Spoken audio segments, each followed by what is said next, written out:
I also tell people that I think in boxes.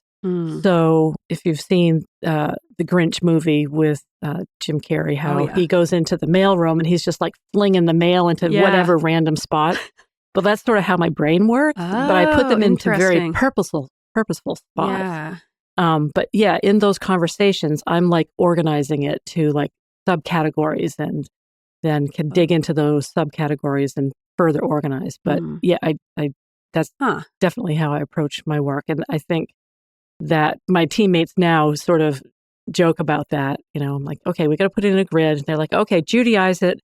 Judy, see what you can do to make this happen. They said that we'd grow out of it. Well, the joke's on them, that's just our brains. We're eccentric, loud, and stubborn. And most of our clothing is covered in stains. It's not a deficit of attention. There's just too much to think about. So if executive dysfunction becomes a little too much, if you forgot why you came in this room, or you're hypersensitive to touch, then put on your seamless socks and come join our little flock. Bitches stimming together, we're weirds of a feather. Weirds of a feather. All right. Welcome to Weirds of a Feather, an AuDHD-Adjacent podcast. I'm your host, Grace Beret, and I am joined, we're doing a solo episode this week, and I am joined by my wonderful mother-in-law, Judy. Hello. Welcome, Judy. Thank you. Been a long time coming that we've wanted to get you on the podcast. Yes, it has. I'm excited to finally take the step. Excited to get your stuff out there. You have some of the best quirks and pizza secrets of anyone I know. So I think people have been wanting to hear you on the podcast for some time now. Okay. Well, I'm happy to share. Yeah. So obviously you are my mother-in-law and that's how we know each other. We usually do the like, how do we know each other? Yeah. I married your son. So you there's did? that. Yeah. Believe it or not. But yeah, we talk about ADHD all the time, and you have, you know, Ian obviously was diagnosed as a child, and then you have your own many ADHD quirks that you're kind of have realized over the years that you, obviously there's a genetic component. And so I see a lot of similarities between you and Ian and your quirkiness. So I guess let's just start off the bat with like your ADHD journey. I know you weren't diagnosed as a child, but like in retrospect, looking back, what are some things that you notice about yourself growing up? Oh, definitely.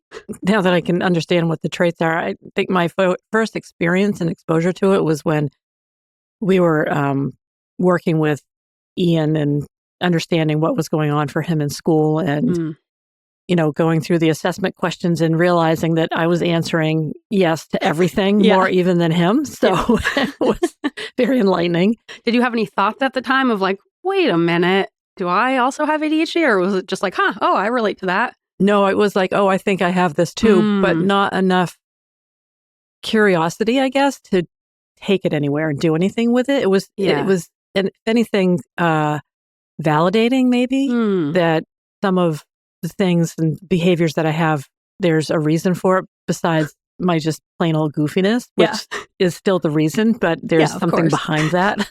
So, clinical reason for the goofiness. Right. Definitely. So yeah, if I think back on my own childhood, I was definitely portrayed some very impulsive behavior sorts of things, probably is one of the biggest things. And I, you know, one of my pizza secrets that I share with Grace is that I would do stuff like go to the movie theater and I would sit on the aisle side of the seats so that I could then, you know, stick my foot out and trip people as they're headed naturally and to go get a snack, because isn't that just what you do? Or kind of funny, you know, kind of roll a can from the top of the movie theater so it rolls down and hits every metal chair leg down, bam, bam, bam. So yeah, foolish stuff like that. I definitely was known for that and just did it. It wasn't like I planned any of it. It just happened. And that's still the case. Yeah. And I don't think my filter's pretty thin when it comes to interactions, especially if I'm really comfortable with people. And sometimes even when I'm not. Yeah. A little bit of the, what do I want to say, the shock factor, I think is probably a little bit of an adrenaline thing for me. Yeah, like a dopamine seeking thing. Like, ooh, yeah. You say something you like probably shouldn't have said, or just that came to the top of your head and like, oh, shouldn't have said that. Yeah, exactly. And love to tell stories and laugh at the goofy things that I've done, mistakes that I've made over time. Yeah. And you're an older sister to two younger brothers. You're the oldest. Do you think that had an influence on your behavior growing up? Oh, yeah. I think definitely the older child thing. You have to set the tone, be the good role model for your brothers. And yeah, I didn't really appreciate that role, I don't think. Sometimes I would take it very seriously when I was able to first start babysitting them, which was kind of foolish. I was a bit of a bully and would chase them around the house with their Hot Wheels tracks to keep them, in line with what I felt needed to be happening. So, hey, you were put in charge. It's up to you to decide how to parent those kids. Yeah, and I was in charge, definitely. Yeah. And I think if I look back, definitely one of my brothers has ADHD, and he was the youngest. And by the time, and we're very close in age. So, my mother and father were handling 3 young kids, all of us under 4 at the same time. So it was almost like having triplets. My father worked a lot, so wasn't necessarily helping in that way. And also traditionally, men didn't at that point. So by the time my youngest brother was in high school and, his antics were exasperating and he's just like, whatever. He's just, can't even control it. And so that I think see those traits in him still too. And my other brother is just a classic middle child. There's definitely some ADHD stuff in there too, but more, I think, classic middle child behavior. Yeah, it's so interesting how those sibling age dynamics come into play. Like, it's just so true. I just have recently started working for a family that has 3 boys, and the middle one, it reminds me so much of Haley's younger brother, Taylor, who's also a middle kid. Yeah, it's just something about, probably because they're the baby and they're used to kind of the baby treatment, and then someone else comes along, so they're not in a position of authority being the oldest, but they also don't get babied anymore. It's probably a hard place to be. Yeah, absolutely. I think, I don't know if he even had a chance to be an older child. My youngest brother was born 11 months after him. Oh, my God. And I'm just a year and a half. I mean, there's a time in the year when we're consecutive ages. So after I have my birthday this year, then for August through December, we're consecutive ages. Oh, my gosh. Until my other brother. So yeah, it's definitely interesting. I think that I think the middle child thing, well, I do believe in the child sequence thing, period. But I think the middle child is really interesting. Yeah. And what you described is more what I see in my husband. So he was the youngest for about 8 years of 3 siblings and had a lot of attention from the parents. And then his mother got pregnant and she ended up having twins unexpectedly. Like they didn't know until she delivered. Yeah. So he went from youngest child baby to middle child. Yeah. Just really lost. And I think that he doesn't think it has anything to do with his behavior at all. However, I'm pretty sure it's a big factor. Yeah. I see that with a lot of kids, especially with such a big age gap of kind of getting used to this position and thinking you're the last one, that you're the end of the siblings. Right. Yeah. I think it also has influenced his personality as well. I'm sure you do. Yeah. So do you think that being kind of put in this position of like, especially as a girl being the oldest, I'm sure you were put in the position of kind of having to be like the little mother to them and the caretaker. Do you think that made you feel resentful at all or kind of influenced your behavior, kind of acting out at all? Probably. I'm not really sure what it's about. I actually was thinking about it earlier, thinking about this conversation. I don't know necessarily why I behaved the way I did sometimes. Because, you hear, I was a bully to other kids and not just my siblings, but there was one poor little guy in the neighborhood who I just picked on relentlessly. And I don't know why. Yeah. I mean, I would do mean things like pick him up and throw him into the pucker brushes. Oh my God, Judy. I know. So there, I've said it out loud to the world. Bully. I was. And I don't know why. I don't know that I understand that. But I'm sure there was some dynamics in there about being the oldest and, whatever, feeling like I could never do anything right and, that sort of thing. Yeah, it's like if you can't do it perfectly and you're being criticized for that, you might as well kind of just lean into doing it wrong or kind of being, acting out. I think, I wasn't in that same dynamic of having two little brothers I had to care for, but I also would do impulsive stuff or shitty stuff in school and get in trouble or kind of mess with other kids. And I don't know why. Yeah, I wasn't really consciously thinking about it at all. I would kind of just do it. Exactly. Yeah. No reflection. Don't know why. Yeah. Take some kids. There's another piece of secret. A friend of mine and I would, a little town, grew up in a little town, and it was not a big deal to be out and about after dark, although we did have a whistle that blew at 9:00 and everybody was supposed to be inside at that point. Oh. But we would like go out and walk around the neighborhood, and we were probably 15, 14. And I remember taking some kid's little big wheel, a toy that was popular back then, and riding it around the neighborhood and then just leaving it at somebody else's house. God, you're like a stereotypical like movie bully. Just like doing these little punk things. Yeah. It's good to be able to like, reflect on that and acknowledge it. And obviously you've grown from it. And don't do that anymore. Yeah. Well, rarely. Yeah. Right. You were a kid. Yeah.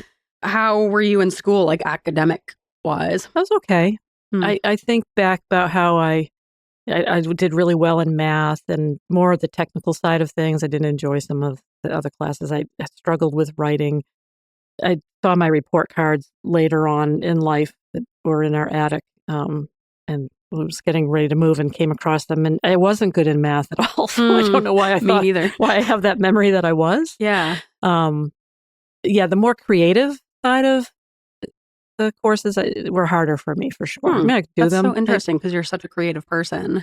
Now it's very different. Yeah. But I don't know for back then. I remember English class, I struggled. I especially the expressive writing sort of stuff, and I could barely get myself out of a C. Do you think it was the lack of structure maybe, where it's like kind of open-ended, so there aren't like a ton of rules on exactly how to do it? Probably. Yeah. And I need that. I need that sort of framework for sure. Yeah. And I remember going to college and I was going to get an A in this class.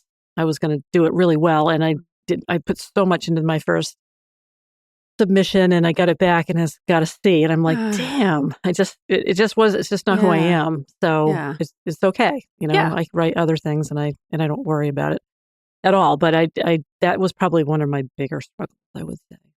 Yeah. That's so interesting. Science world is much more comfortable. It's much more concrete and black and white and data driven. And that definitely is my comfort zone. Yeah, that makes sense for you.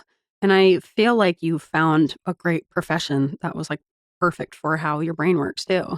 I did. And it's interesting. I think I didn't realize this for some time, but I started out as an X-ray technician, which is very, very specific.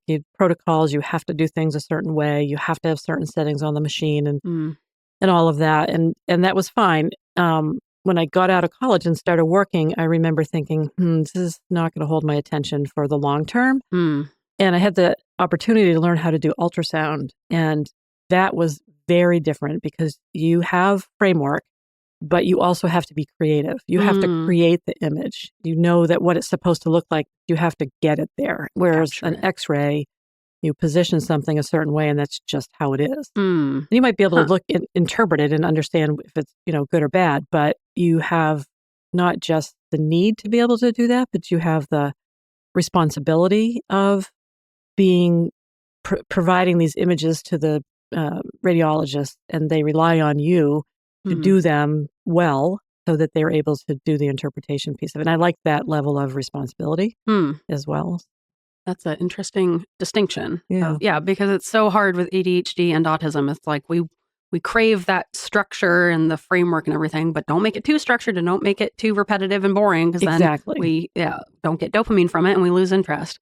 Yes. So, and how long did you do that for? I did X-ray for about 4 years and ultrasound a couple of years into that. I probably 20 years and then started, I was supervisor and I started enjoying the administrative side of a department and being the manager. So I decided to go back to school and get my bachelor's degree. We also did a lot of teaching where I worked. So I doubled in healthcare administration and adult education.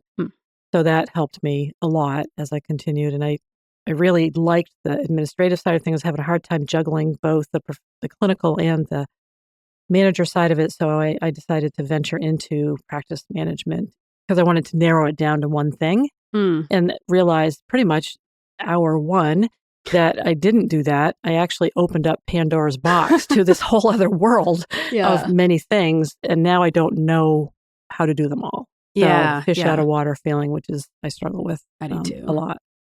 Yeah. So, but I learned a lot and was able to bring a different perspective to the jobs that I would have in the future, which ended up going back to the clinical world and then sort of back and forth in my last 20 years between the clinical and non-clinical aspects with a big focus on performance improvement on the administrative non-clinical side.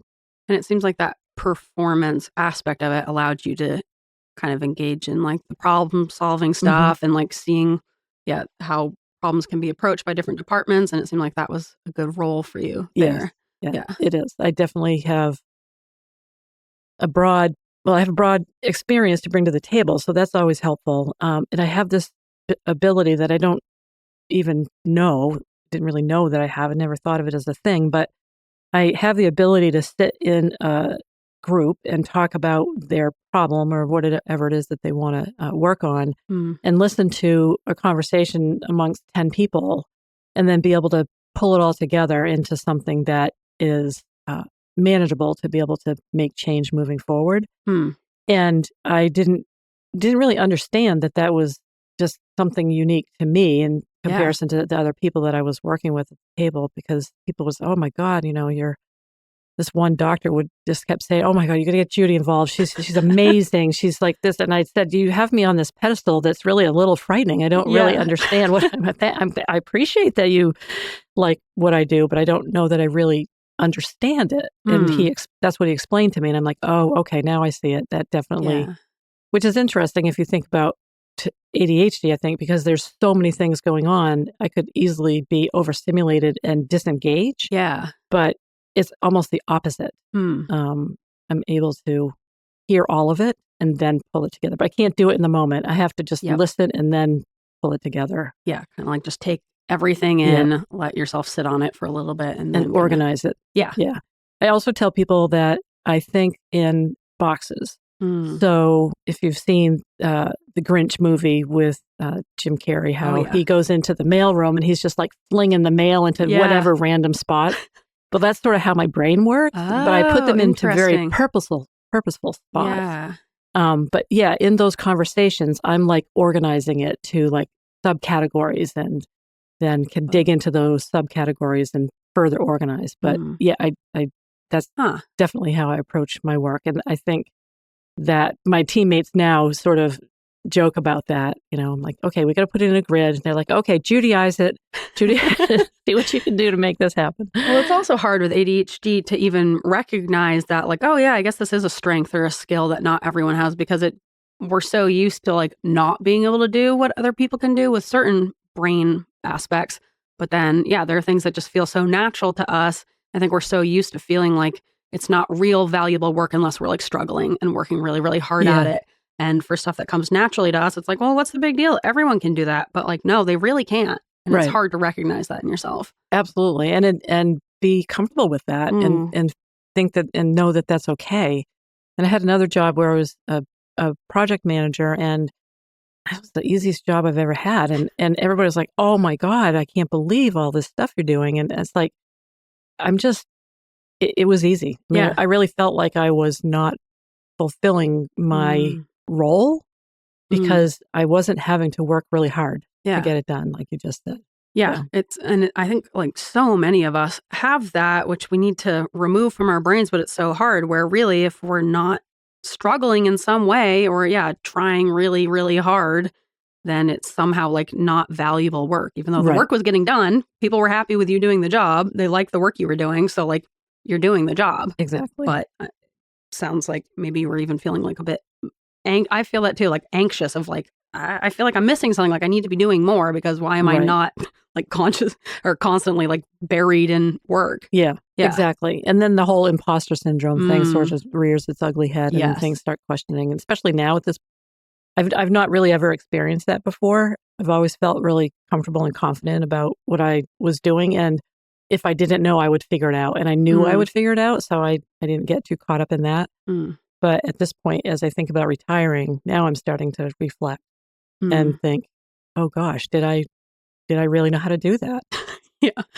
And apparently I must have, because I was doing the work and all of the things that you just described. So I also think we can be really judgmental and hard on ourselves, where it's like, especially because we can, with AuDHD, we can take things very literally. And you always hear people say, give it your best effort, put in everything you've got into your work. And so we take that very literally. It's like, I need to be maxing out at 150% every single day. Otherwise, it's not real work.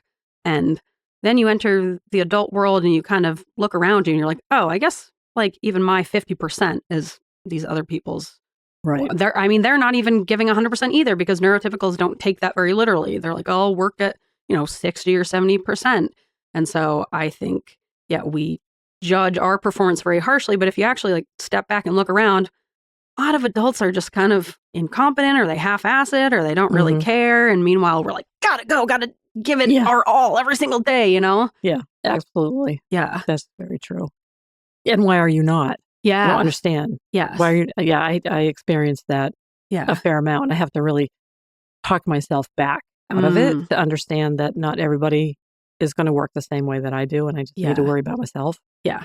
And not get caught up in that. Yeah, I get that. I think we struggle to find that middle ground. It's like, I'm either doing it at 150% or I'm like not doing it at all. Right. Like I can't just casually do work. I need to be like really, really hyper focused on it. Yeah. Yeah. When you are, like you were describing your brain being like the mailboxes in The Grinch, are you like consciously, like people talk about creating like mind palaces where it's a memory technique to like imagine a house in your mind and you're putting different information in the different rooms and like in your mind walking through the house to be able to categorize information. Are you doing that type of, like, are you visualizing it? I am visualizing it, but not consciously the way you just described. I see the flinging. I mean, because the ideas and conversations usually coming quickly. Yeah. Or it feels like quickly, even though they might just be talking like we are right now. But I'm like pulling a piece out of it and then quickly throwing it into a box. So interesting. I do see that happening. Yeah. That's so interesting. Yeah, it's like you can't necessarily process it all in the moment. Right. So you're just trying to kind of get it tucked away so you can come back to it. Yes. Yeah. Exactly. Can you visualize? Like, can you actually see pictures in your mind? This is a question I'm going to start asking every guest, because we can't stop talking about it. I'm just so fascinated by the idea that like, I always thought I was visualizing, but I guess I'm not. And you like see pictures in your mind as if you were looking at them? Like that grid, like the mailbox thing? Yeah. Yes. That's the only thing though. I don't think that... Nothing else? I can't really think about other times that I do that, but I do, that one is consistent. That's so funny. Yeah, I know it. Yeah. It's the Grinch movie version of it that I see. I think because when I saw him doing that, I recognized that that's what my brain does. Yeah. So that's such a perfect analogy. And I see the Grinch doing it with my thoughts. Are you the Grinch in that scenario? I'm watching him do it with my Okay. So he's like your thoughts, memory helper. Telepathically telling him where to fling it. I don't even know if I'm like telling him to put it in a specific box. I'm just like, I've got to fling these things into some sort of organized fashion. Like your two minds become one. Yeah. Our body experience with Grinch. It's a great way to put it. I definitely want to talk about, of course, your creativity, because we talk on this podcast all the time about every amazing craft that you've made over the years. You're just like incredibly artistic and creative and can do every artistic endeavor you've ever kind of tried. Do you remember being creative as a kid too, or has that come like as an adult? No, always was. Yeah. I mean, I remember embroidering when I would say around age 10, maybe 10, 12 was the age when those things really became a big part of my world. My grandmother was very crafty, and she lived in Vermont, and I always remember going to visit. I would spend the middle weekend with her when we were there, and she always was doing something new, and I would get to to try that as well. And she had a neighbor that made quilts, and I remember just being in awe of, all of these things, and I wanted that. So, I was able to do some of those things with her, but I also did them at home. My mother used to sew years ago, and so I was able to do that. But I didn't necessarily need to have somebody teach me. Yeah, I would just try it and figure it out. And sometimes I used to, probably even more so than now, prefer to not. I just want to figure it out on my own. Yeah. Now I'm more likely to take a class that I'm just going to take pieces of it that I want. And I'm just finishing up a class now in stained glass with lead cames to make things like the large windows that you would have in a building that can tolerate weather. And I finished my piece last week. For the most part, there's a little bit more to do, but I'm like, I don't need to go back.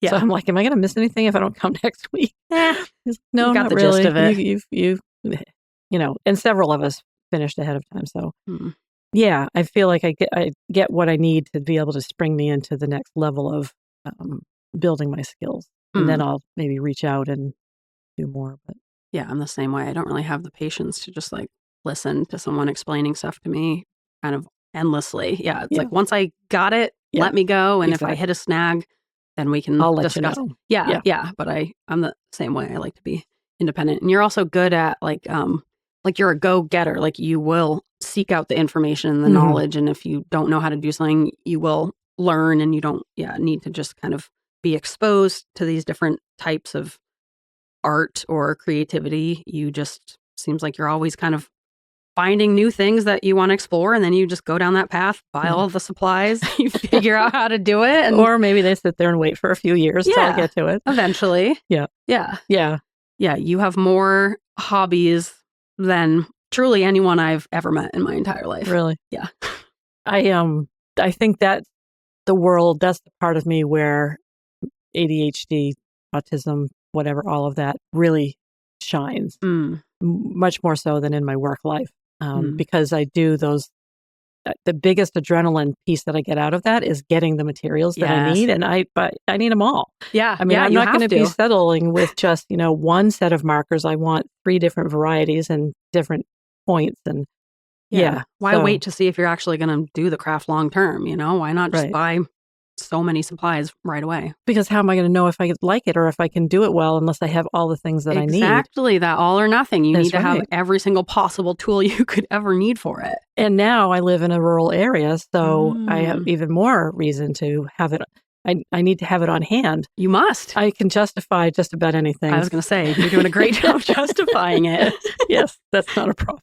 I think like buying the supplies, part of why it's so exciting is because it's like so many possibilities, you haven't gotten to the point where you actually have to like, okay, now I got to sit down and actually do it. It's like in that stage, you're imagining just endless possibilities for yourself of what if I become this great collage artist or this wonderful stained glass, like it just feels very exciting. Like you're buying this new personality for yourself almost. Yeah, absolutely. Yeah, that's a good way to think about it. Part of the challenge is that internet is amazing because there's just so many things out there where I would perhaps in the past go to the library and look at books and get my ideas that way.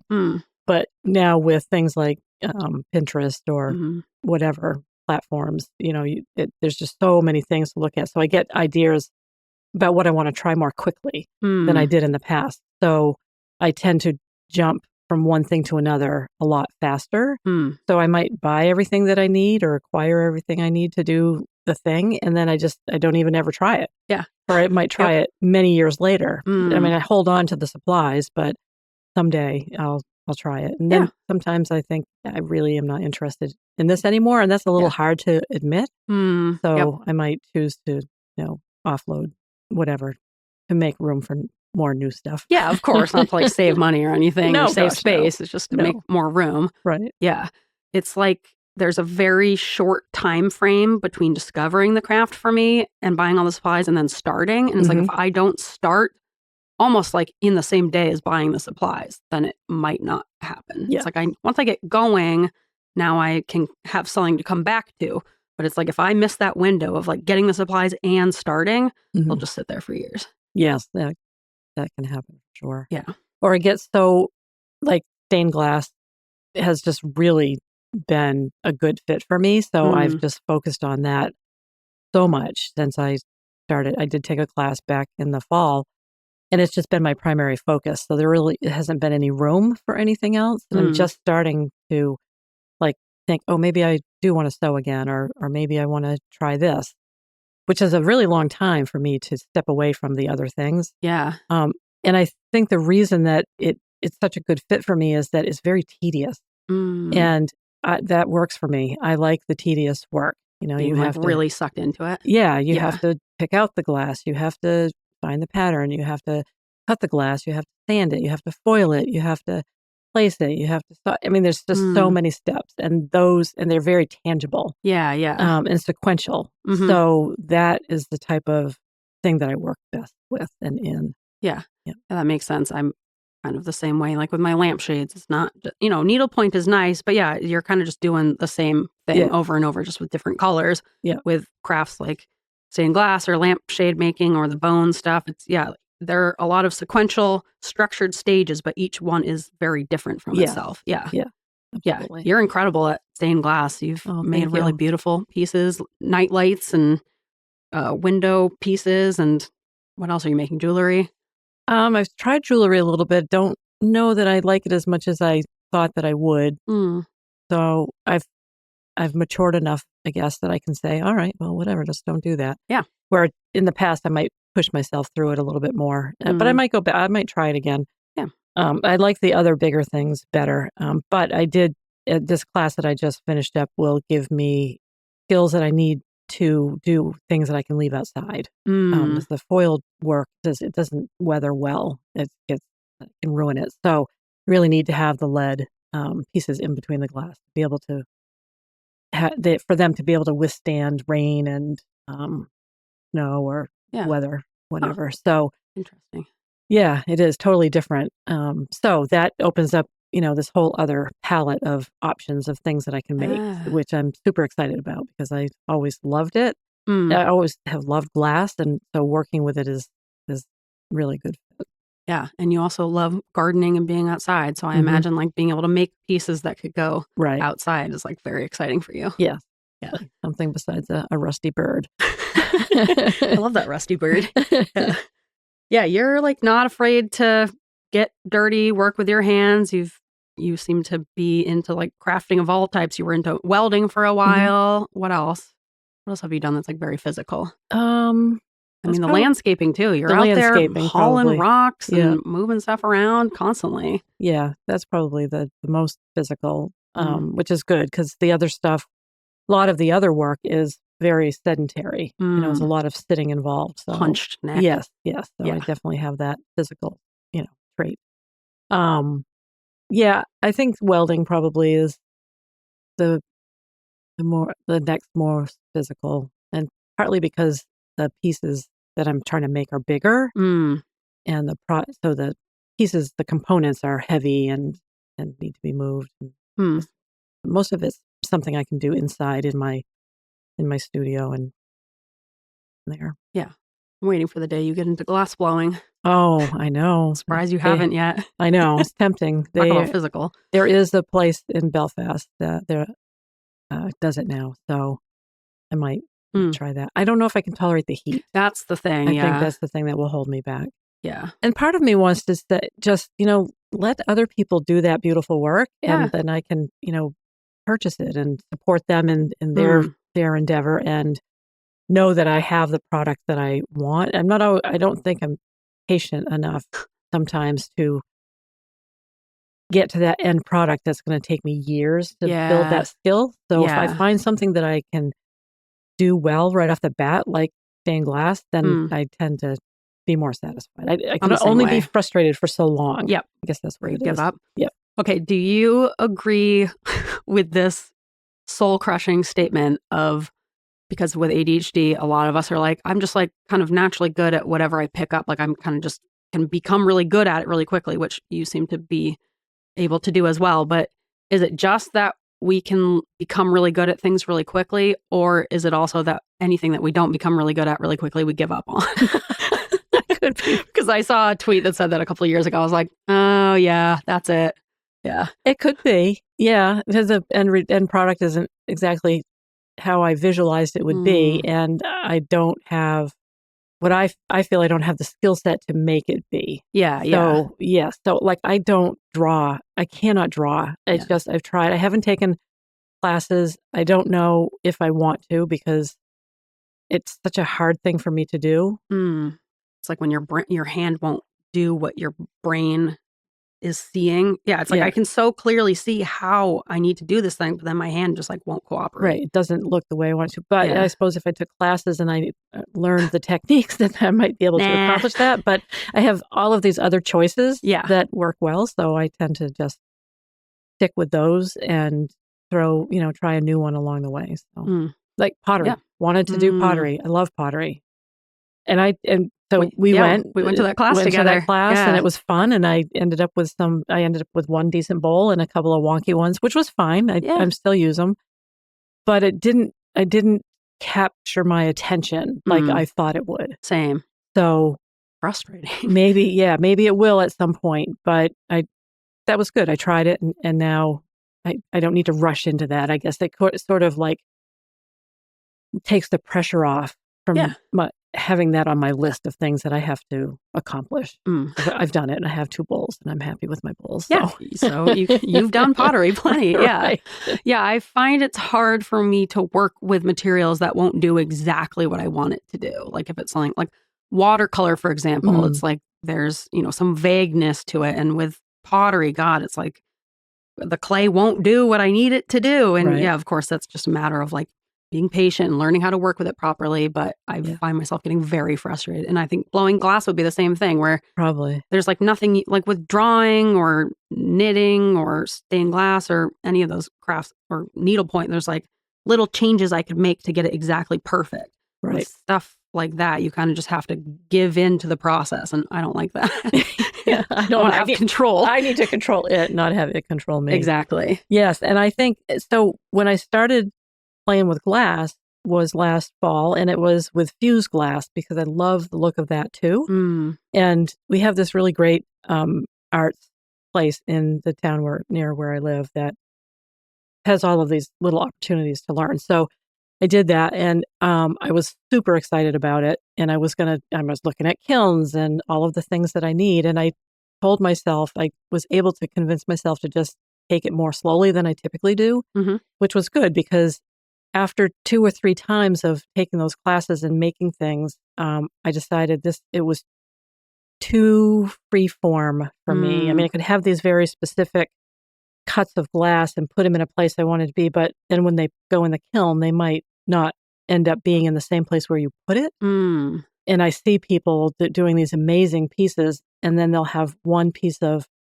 glass that somehow popped out and went over to the other side of the plate. And I'm thinking, these are like masters in this and they're experiencing that. So then I heard about a stained glass studio near me and I tried that. And that's when I realized the difference between the two. I need to be in control of it. And for the most part, stained glass is like that, except when you're learning to cut. I mean, I've ruined not ruined, but I've cut a lot of pieces of glass that didn't cut the way I wanted them to. So then now I have scraps that I can use for something else, but it didn't. That part has been frustrating, but as I get better, it's not as much.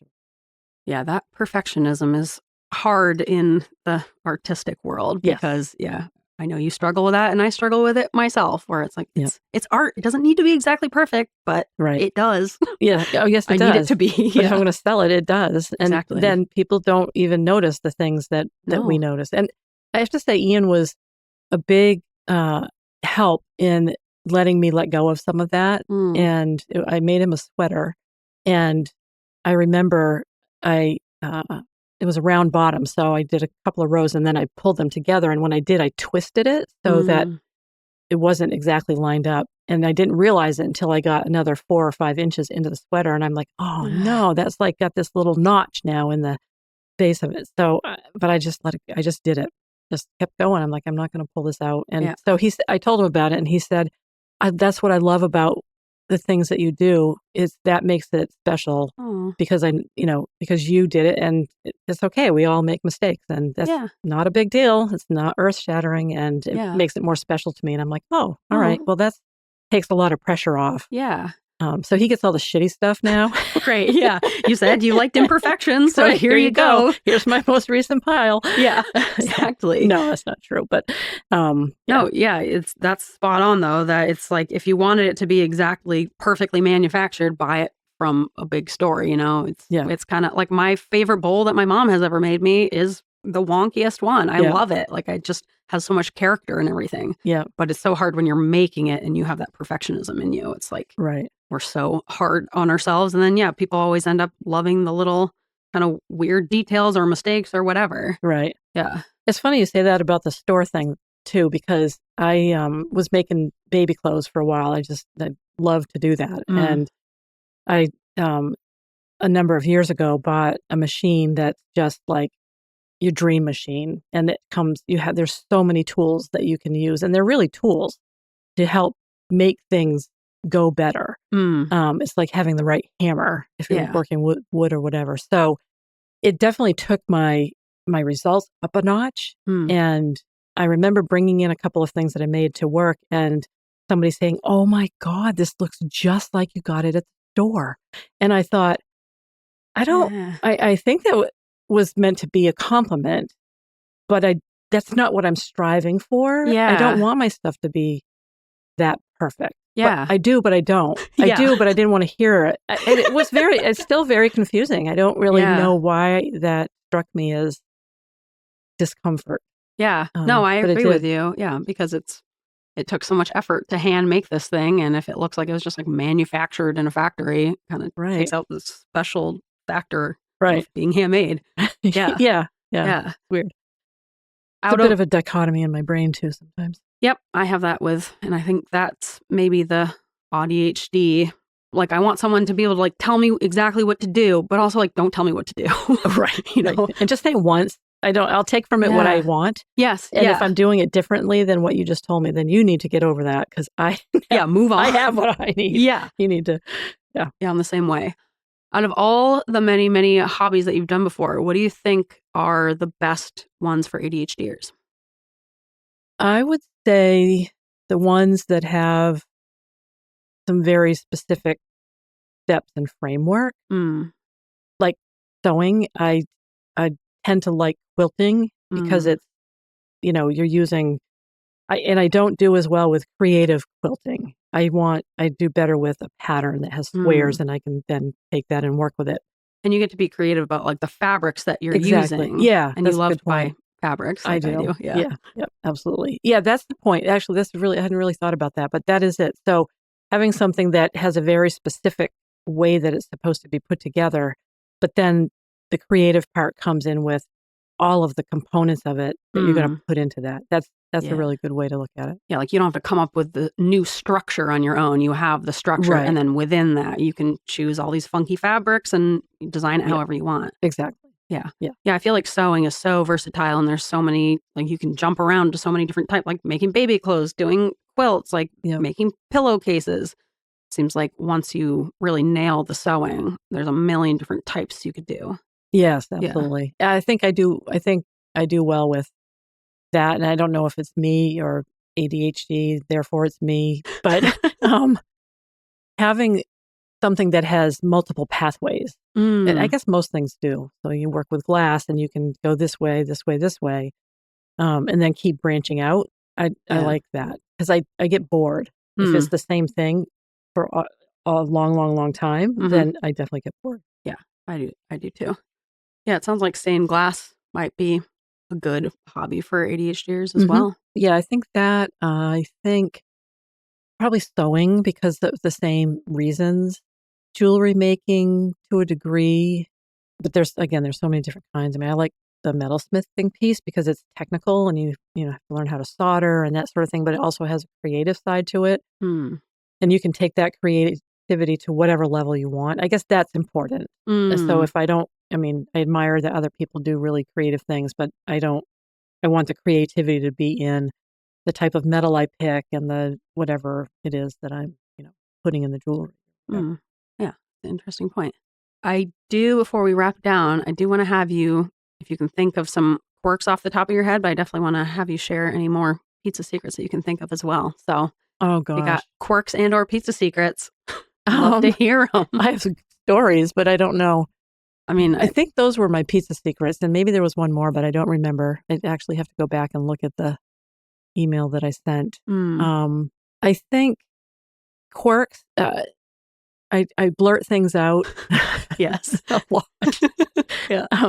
And actually, even I remember Ian calling me out on this at one point that, if we pull into a parking lot and there's a sign right there, it's like, no parking. I like say, oh, no parking. Yeah, the parroting. Yeah. Yeah, I do that. Yeah. I definitely do that. Yeah. I definitely overthink, and I definitely, just the perfectionism piece, I think, is I have to really, I do something over and over and over if I'm making something until I ruin it because I'm trying to make it be so perfect. I hate that. Yeah. I was like, you should have just left it alone, but I can't. Or it's like, I'll be working on my like collage drawings where I do like the flowers and everything. And Ian will be like, that looks great. And I'm like cutting it up. I'm like, no, it's not. I got to start over. He's like, it's fine. Like, it's not because it'll bother me. Exactly. Yeah. Definitely have that. Yeah. I think the blurting out piece, fortunately, the team that I work with now likes that about me. They tell me that, it's fine. Because I'm like, oh, geez, sorry. I just said that out loud, didn't I? And they're like, it's fine. We like it when you say stuff like, whoa, that's great. I know. I'm like, oh, you opened up a door. Be careful. Huge mistake. Yeah. And they're just super wonderful women and just accepting, and there's no drama. They just, I am who I am and they're who they are, and we each bring something different to the table. And I think one of the things that I bring is humor, and I like to joke a lot, and sometimes sarcasm is not always appreciated, so I'm trying to be a little bit better about that. But I think sarcasm for sure. And I don't know if that's an ADHD thing or family culture thing, because my whole family's that way, So, but I think we probably all have ADHD in there. As well. Do you think it sounds like maybe your mother my specifically was the source of ADHD? Yeah, and I was never going to be like her. Yeah. Oh no, I wasn't going to be that goofy. Now I'm like, oh my God, that's exactly what my mother would have done. Yeah. So, isn't it funny how you find yourself doing those things you swore you would never do? Yeah, it's just, I get it. And now I think this has been really helpful. I understand now why she did some of the things she did, why she acted the way she did sometimes. And we are very much the same. A lot of that impulsive, spontaneous, sort of stuff. Like Ian, when he was little, we went to a fair in Vermont. We were visiting my parents, and he got a plastic bat. And my mother, and it was flimsy. It was just a piece of junk, but to him, it was like he got a prize. So he was proud of it. And my mother picked it up and she tied it in a knot. He just looked at me. Later on, he's like, why did Grandma do that? I'm like, I don't know, honey, man. She can't help it. That's what I would say now. But that's just. Like what an impulsive thing to do. Why to would you do that? But that is also something I can see you maybe doing, just kind of not really thinking about it. You just kind of do it. Right. I would do it with warning. Like when Ian was little, I don't know why he was doing this, and it was irritating me. He was bouncing on, he was little, probably like 3, because he was small enough to be able to be using a balloon to sit on, and he was like bouncing around on it. And I was probably trying to get supper ready or who knows what, but I kept telling him to stop, and he didn't. And I said, at one point, if you don't stop, I'm going to pop it. And he didn't stop, and I popped it. So years later, he says, out of the blue, we were driving somewhere, and he's probably 14. He's like, looks over and he's like, so, I remember you popped the balloon. Oh my God. You do. Yeah. It's a traumatic memory for him, I guess. Right. You did give him warning. I did give him warning. I don't know if you'd call that impulsive, because I did tell him what I was going to do, but I could have not. I could have just taken the balloon away. And popped it in the other room or something. But no, I had to pop it while he was sitting on it. Yeah. I mean, I might have done the same thing. Another quirk that I think you and I kind of share is like some difficulty with authority sometimes. A wee bit. Yeah. Just kind of like butting heads with certain types of authority, or people who want to do things just because this is how it's supposed to be done. Like, I know you have a really hard time with that, and I do as well. I do too. And actually, I'm thinking about, we had a retreat the other day and planning for my retirement and who's going to take on the work. And some of the things somebody was describing, something that's going to happen within our whole team across the system. And I didn't think that was the right approach. So I shared what I thought was the right approach. And the person that was talking about didn't necessarily disagree with me, but it's not in her control to be able to make. So I just, I will also like pounce and I'm like a dog with a bone. I say that all the time. I have a really hard time letting go of something if I really believe in it. Too. So there reached a point where I physically like crossed my arms and like, fine, I can't fix the system. So I might as well just like, forget about it. Yeah. Like 65 years old and I'm still fine. Yeah, fine. Yeah. Fine. You do it then. Yeah. You deal with the consequences. I'm not going to be here. Yeah. Yeah. Yeah. I mean, I very much relate to that. It's so frustrating because it's so illogical. And it's like, we're doing stuff this way just for the sake of doing it that way. It's like, why don't we take a step back, look at the system logically and figure out a solution? But yeah, rules for the sake of rules, I have no patience for. Right. Me either. Yeah. And then somebody will say this other project that's happening that I haven't been involved in because I'm leaving. They're like, we got to bring Judy to the table. We need her creative thinking around this. She understands the technology and we need her to. So then that's just validating for my behavior being the way it is. Yeah. Yeah. Like, well, you can't have it both ways. Yeah, exactly. Either you want my opinion or you don't. You know, I don't live well because one person wants my opinion, I assume that everybody else in the world does too. Yeah. Yeah. And they do. And they just don't know that. Exactly. Yeah. Until they hear it and you shove it down their throats. Yeah. Yeah. Yeah. It's hard to be in the middle. It's like, if you want me to give my opinion, I'm going to give my opinions all the time. Right. Yeah. Very much relate to that. All right. Oh, and before we're almost at an hour. So thank you for joining me. But before we wrap up, we got to shout out your new business that's kind of up and coming. Oh, that's right. I we talked about doing that and I totally forgot. So I've had a business for a while and I actually used to be very active when I lived here in Portland. Did a lot of work with sea glass and jewelry and folk art. And it was called JMS Creations. My initials at the time were JMS, and that was as creative as I could get with the name. So it was that for a long time. And then somebody shared with me that they didn't feel like it really, you couldn't really tell what it was about. So I changed it to Beachcomber Designs because at that point I was still doing a lot of work with beach findings, but that's a small part of what I do now. So I decided I needed a different name because that one was too boring. So here we go. And I'm sure in a few years I'll have another one. But I also I like gave up my tax ID and whatever, but I've decided to bring that back to life and go through the process and have it be an LLC. So I am always hearing people always say that things that I do are very whimsical and our garden's whimsical and whatever. So I thought, well, maybe put some whimsical word in there somewhere. And we also have a little bridge at the end of our driveway, which is totally random for this conversation, except that my husband said, oh, I've always wanted to name the bridge. So I said, why don't we call it Whimsy Bridge? Yeah. So now my business name will be Whimsy Bridge Art. I love that. And I'm excited because it feels fun. Yeah. And that's really the perfect description of your work. Yeah, I think so too. So I'm excited about that. So I definitely have more work to do with planning and getting products online. I'll do an Etsy shop and explore other avenues as well. Don't necessarily want it to be something big. I make because I like to make. And then I have all of this stuff that I made.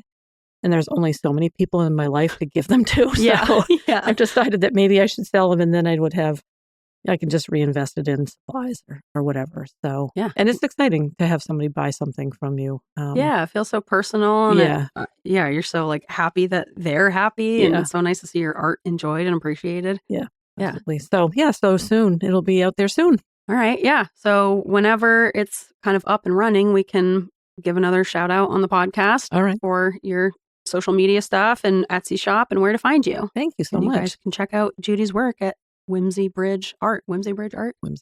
All right. Yep. And maybe we'll do some kind of silly advertising for it as well. Okay. Yeah. Take it all. Yeah. All right. Any final thoughts you want to share before we get out of here? No, I think I've enjoyed this a lot. I know we have these conversations anyway, but it's nice to do it. I'd be curious to, listen and hear how I sound, which I'm sure will be very different than I think I do. But yeah, I'm excited to be. I love what you're doing with this, and your work has enlightened me a lot about myself and helped me understand, and I think become a better person because of it. So I am excited to be able to join this and be on your podcast. And well, thanks for saying that. Hey, you're welcome. Yeah, I'm so glad you finally joined me. I know I've talked about getting on the podcast from the very beginning, and I'm glad we finally made it happen. Yes, absolutely. Yeah. I have one more thing I want to share. Oh, please, yeah. So I know that Grace isn't really an official diagnoser of ADHD, but she is definitely an expert on the material and the information. So I remember when it was first, publicly or vocally declared that I may have this. I went to visit them, and I was thinking. My son said to Grace, "Oh, did you tell my mom?" And I'm thinking, "Oh my God, they're gonna have a baby." Oh God, or something like that, And she's like, "I think you have ADHD," and I'm like, "Oh, not what I was expecting." I think you're right. So anyway, bit of a pivot there. Yeah, a little bit. Yeah, a little what you bit. were expecting. Yeah. You can't help it. That's what mother's brains do. Yeah. Sorry, you got Lucy as your granddaughter, which is just about it. Just fine. Yeah, good. Absolutely. Yeah, it's so hard. Once again, sharing my opinion. It's so hard for me to keep that to myself because I know how valuable it can be to have that information about yourself and how much easier people tend to be on themselves once they realize, like, oh, it's not my fault that I struggle with these things. Right. Yeah. Yeah, absolutely. Yeah. That's funny. I don't remember that. So thank you for enlightening me. And of course, thanks for being receptive to it. Yeah, no problem. And, didn't want to put any pressure on. So I'm glad that. Yeah. Yeah. I love having these conversations with you. I feel very blessed and lucky that I have such a wonderful mother-in-law and we have this wonderful relationship. I bet people listening to this might be a little jealous. I bet they would. As they should be. As they should be. That's right. You guys wish. That's right. You only could have what we have. Yeah. No, I hope everyone has what we have, if only they were so lucky. Yeah. Yeah, absolutely. Yeah. Well, I appreciate that. All right. Well, thank you for joining me. Like we said, check out Judy's work in the future. I'll let you know when it's officially out there and you can start buying her stuff and checking out her stuff.